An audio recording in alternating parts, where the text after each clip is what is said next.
At si Lord ay napakamabuti. Amen. Sa lahat ng bagay, mga kapatid. Even though na marami tayong mga pinagdaanan, but si Lord ay nandiyan pa rin, mga kapatid. Amen. Isa lang na patunay na hindi tayo pinapabayaan ng ating Panginoon ay mga bagay na parang sinasasabi natin na hindi ko na kaya.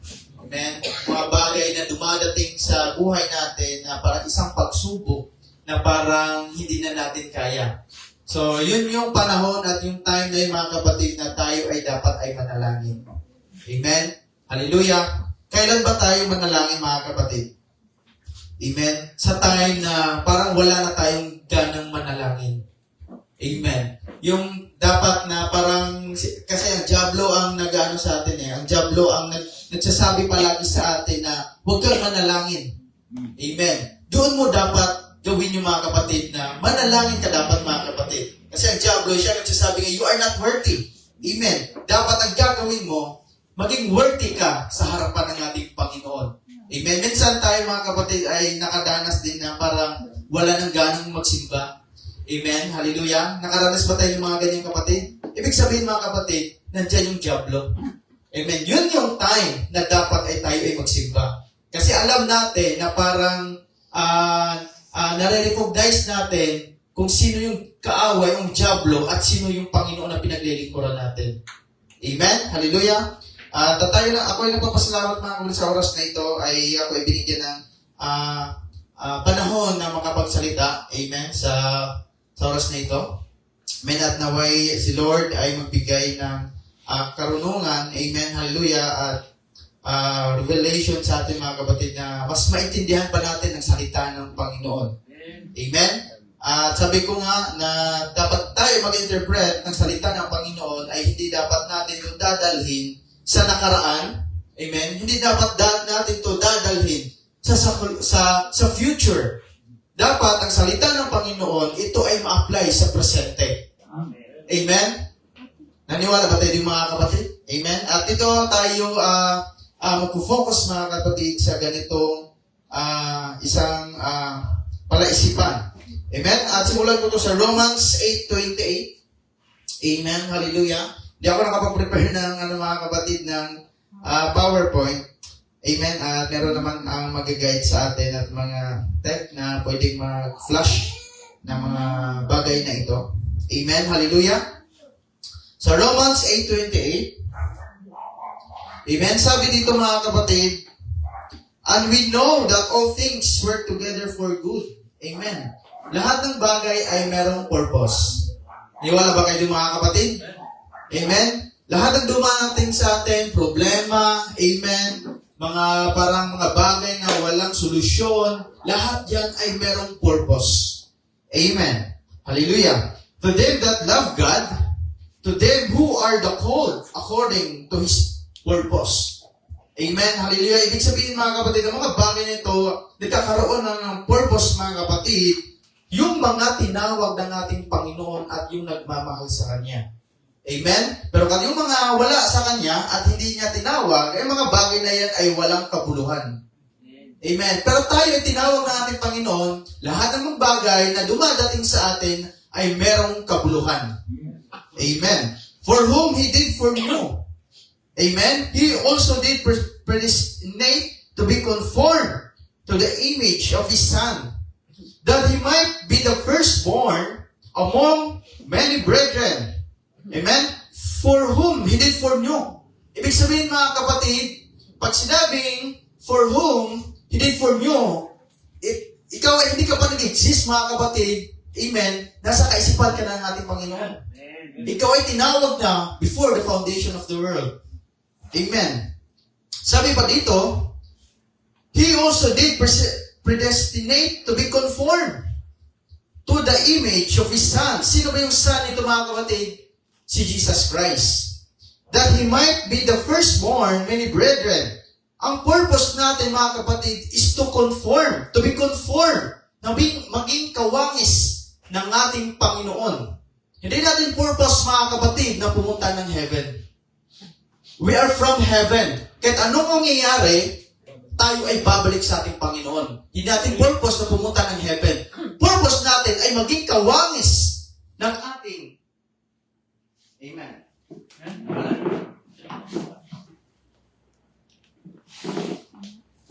Nawawala. Ayan na. Amen. Amen. Hallelujah.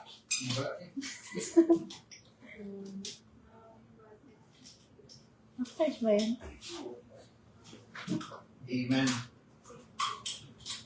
Sige lang pala yun.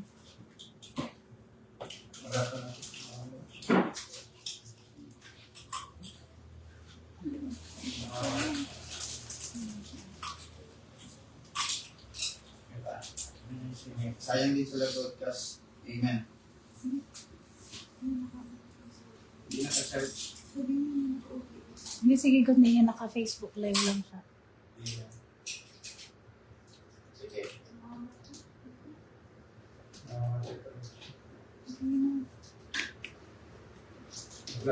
Naririnig pa rin kayo. Ganun. Facebook live lang. Amen. Hallelujah mga kapatid. Sabi nga dito, ang goal natin ay hindi pumunta ng ito na. Amen. Yan. Sabi ko nga mga kapatid, amen, ang goal natin, amen, hallelujah, ay hindi pumunta na, boses. Amen. Amen. May echo na. Yan. Hello. Hello. Hello. Hello. Hello. Sige, okay lang yan mga kapatid. Basta importante ay tayo ay maririnig natin yung salita ng Panginoon. So yun mga kapatid, ang goal natin mga kapatid ay hindi dapat pumunta ng heaven. Kasi, amen, hallelujah, tayo ay galing sa eternity. Kapag galing ka sa eternity, babalik ka dapat sa eternity. Hindi ka pupunta doon sa hell. Kasi ang hell ay yung mga taong hindi pinili ng ating Panginoon. Ikaw ba ay pinili ng ating Panginoon? Kapag pinili ka ng, ibig sabihin mga kaibigan, dito ka mga kapatid, pinili ka ng Panginoon. Kapag wala ka nandito, hindi ka pinili ng ating Panginoon. You are not from eternity. Amen. Ang purpose natin, ang goal natin mga kapatid, ay maging katulad niya. Maging kawangis ng ating Panginoon. Ano ba yung example? Meron example si Jesus Christ. Ginagawa, hindi ba siya nagsisimba si Jesus Christ? Siya ay nagsisimba. Gumagawa ng kabutihan ba si Jesus Christ? Gumagawa siya ng kabutihan. Dapat yun ang ating gagawin mga kapatid. Amen. Hallelujah. Yun ang purpose natin mga kapatid. Kasi minsan tayo ay parang tinitignan natin mga sarili natin mga simpleng tao. We are not simple. Hindi tayo simpleng tao. You are special mga kapatid. Ikaw ay pinili ng ating Panginoon. Hindi ito na parang we are not perfect. Amen. Hallelujah. You are perfect in the sight of God. Amen. Ang nagsasabi lang ngayon, you are not worthy, ay ang ating kaaway. Amen. Amen. Hallelujah. Hindi, meron tayong kalaban mga kapatid. Hindi ito kalaban natin, ang kalaban natin parang diablo. Hindi ito kalaban natin. Ang kalaban natin mga kapatid, ang ating mga sarili. Amen. Kasi ang diablo mga kapatid ay talunan na siya. Dati pa. Amen. Ang kalaban natin mga kapatid ang ating sarili. Amen. Hallelujah. So, ibig sabihin mga kapatid, ikaw ay pinili ng ating Panginoon. So, doon sinabi, for whom He did foreknow, He also did predestinate to be conformed. Maging conform, maging katulad o kawangis ng ating Panginoon. So, dito sa 1 Peter 1:2, elect according to the foreknowledge of God, the Father, through sanctification of the Spirit, unto obedience and sprinkling of the blood of Jesus Christ. Grace into you, and peace be multiplied. Ano sabi dito mga kapatid? Elect according to the foreknowledge. Ibig sabihin mga kapatid, inelect ka na ng Panginoon according for the foreknowledge. Kapag sinabing foreknowledge, amen, hallelujah, hindi ka pa nag-exist, you are elect before the foundation of the world. Amen. We are from the mind of God. Kapag sinabing mind of God, hindi lang yan tulad sa mind natin na parang hindi pa sa nag-exist. Pag sinabing mind of Christ, yan ay totoo. Amen. Hallelujah. Kasi sa una mga kapatid, sabi nga ni Brother Branham, dati mga kapatid, the true bride of Christ is in the mind of Christ. Amen. Hallelujah. Hindi tayo nandito para pagbigyan natin mga laman mga kapatid. Meron tayong purpose. Ano yung purpose natin mga kapatid? Living for others. Hindi ito living for ourselves. Hindi ito parang kanya-kanya. Hindi tayo na parang selfie-selfie. Amen. Hallelujah. Ang purpose natin ay living for others. But, minsan tayo ay nag-entertain ng mga gawa ng kaaway. Amen. How you living for others, minsan sa sarili natin mga kapatid, hindi natin na-overcome. Amen? Tandaan natin mga kapatid, ang purpose natin ay living for others. So, ibig sabihin mga kapatid, kailangan mo ma-overcome ang iyong sarili para ma-serve yung purpose natin for living for others. Amen? Paano mo isip ang isang tao na tatalon sa building na ang kamay mo ay nakagapos? Paano mo isip yung tao na yun? Amen? Maraming bondage sa mundong ito mga kapatid. We are bondage of money. We are bondage of hatred. We are bondage of anything sa mundong ito.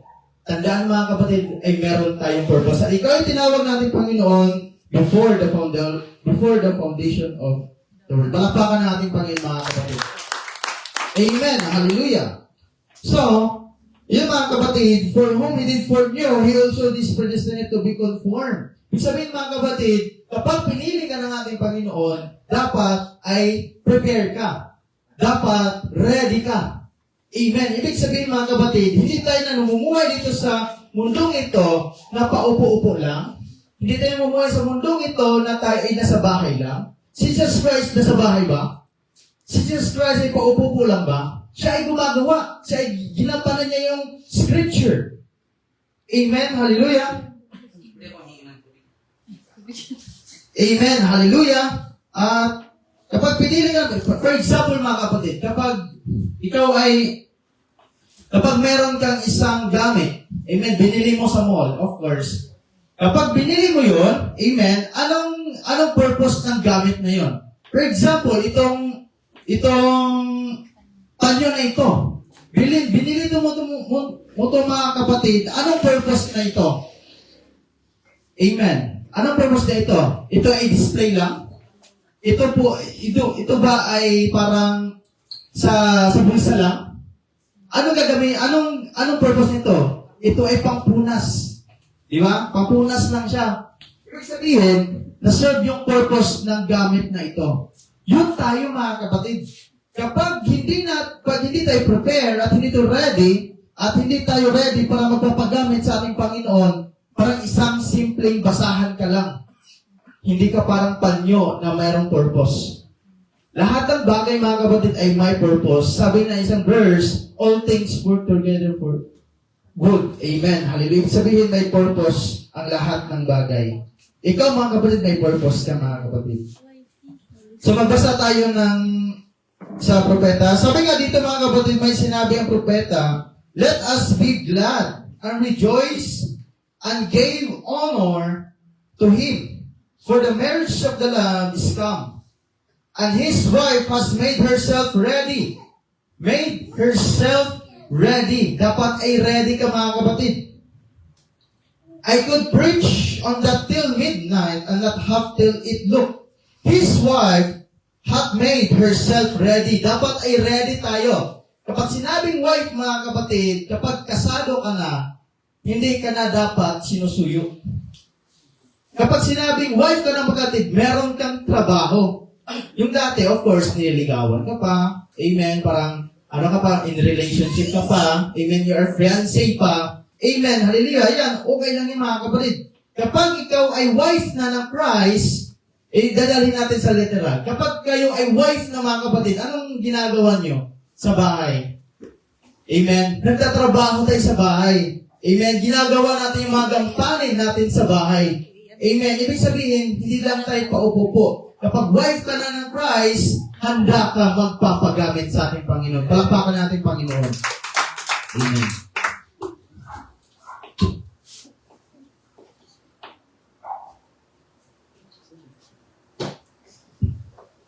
Amen? Are we blessed mga kapatid? Nakita ba natin yung purpose natin?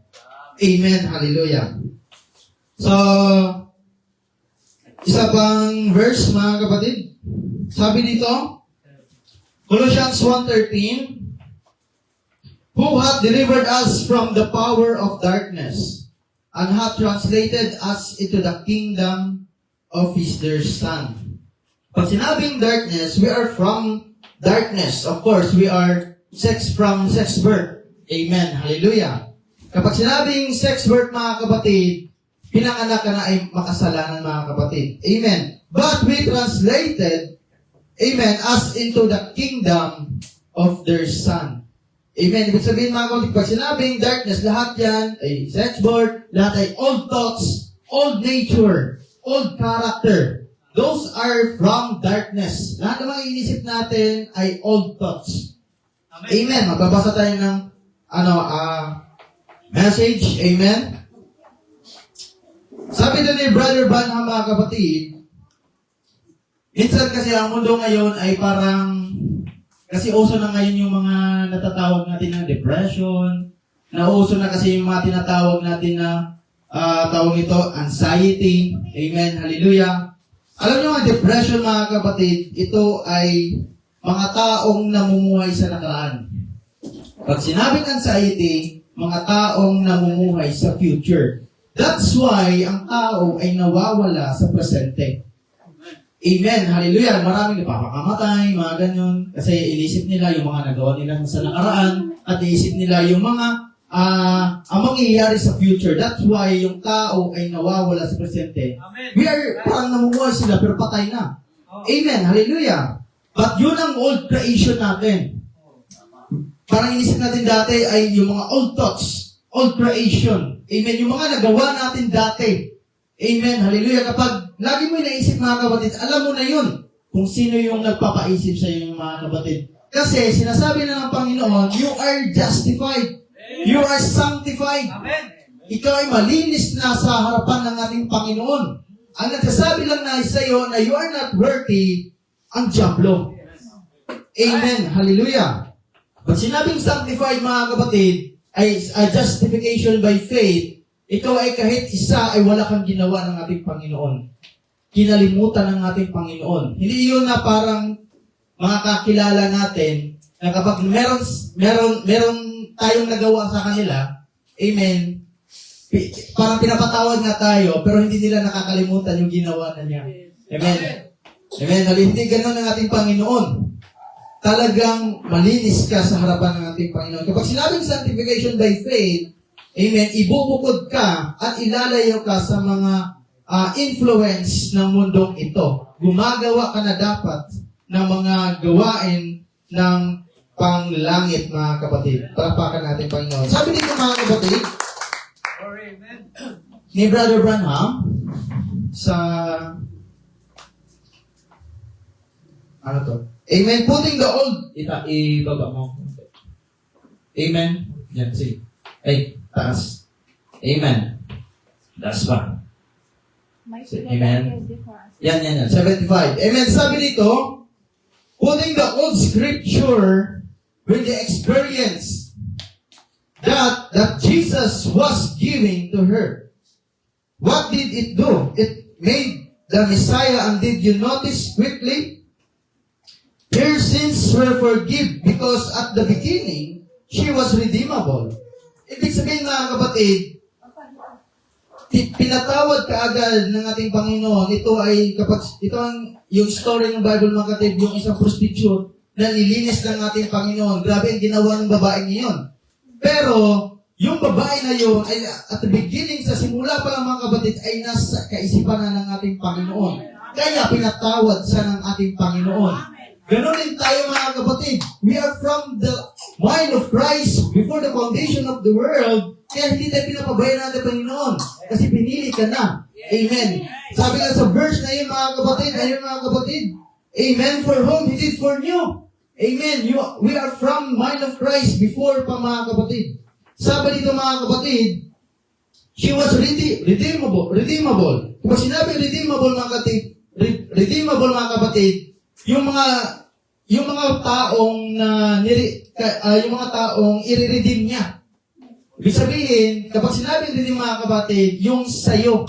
Kapag ikaw ay nagsanla sa pawn shop mga kapatid, amen, yung gamit mo, ano ba yung tutubusin mo? Yung gamit ng ibang tao, yung sinanla mo? Ibig sabihin, yung sinanla mo lang. Ang ating Panginoon mga kapatid, meron siyang sa Kanya lang. At meron din siyang mga tao na hindi sa Kanya. Amen. Kung ano yung sinanla, amen, tayo nasanla mga kapatid sa kamay ng dyablo. Kaya niredeem tayo ng ating Panginoon, ibig sabihin, ay tayo ay nire-redeem na, hindi lang na parang i-redeem lang, amen. Kapag niredeem ka na, amen, hallelujah, dapat ready ka. Amen. Ibig sabihin mga kapatid, ay ikaw ay gagamitin ng ating Panginoon. Hindi yung i-redeem yung gamit na parang i-display lang. Amen. Yung panyo ay parang wala lang. Amen. Meron kang purpose. Even this, panyo mga kapatid may purpose, ikaw may purpose din mga kapatid. Amen. Hallelujah. Amen. Basta pa tayo mga kapatid. So because she was in the God's thinking at the beginning. So it redeemed her. Amen. Or bought her back. When she seen the express scripture manifested of Jehovah, what he was, what he is. Now, when Jesus come, if he'd have come with Noah's message, amen, sabi, it wouldn't have worked. Amen. Sa panahon ni Jesus Christ, mga kapatid, amen, hallelujah, kapag dinala niya yung mensahe ni Noah sa panahon niya, mag-work out ba yun? Amen. Hindi mga kapatid. Kasi tapos na yun. Iba ang scripture na pinufulfill ng ating Panginoon. Sabi dito, with Noah's message, it wouldn't work. Kapag dala niya yung message ng Noah, hindi talaga mag-work out. Amen. That is old thinking. Those are the old wisdom mga kapatid. Amen. To build an ark and float out, it wouldn't have worked. But that Noah was a person of God, of course. Si Noah ba ay great? Amen. Sa panahon niya is great. Siya ay tinawag ng ating Panginoon. Gumawa siya ng arko. O sino naman ang parang taong, alam mo yun, kasi sa panahon ni Noah na hindi siya maintindihan ng tao. Yes. Amen. Ikaw pa naman ang arko kapag mag-build ka ng arko sa tuktok ng bundok. Amen. Meron bang tawag nito, mag-build ng ark sa tuktok ng bundok? Amen. Hindi, ano yan, kakaiba. Amen. Amen. Yun ay alam na ng tao. Nung dumating ng Panginoon, kapag i-apply niya pa yung mga kapatid, hindi yun mag-work. Kasi alam na ng tao yan eh. Amen. So, hindi mag-work. He acted a peculiar way because he was peculiar. And his message was peculiar because it was the word being made manifest. Of course, sa message ni Noah, sa panahon niya, that is peculiar, kakaiba. Amen. Dito sa panahon natin mga kapatid, ang mensahe natin ay kakaiba. Ganun din sa school talks, amen mga kapatid. Amen. Ang mensahe natin ay kakaiba. Amen. Ibababahin ko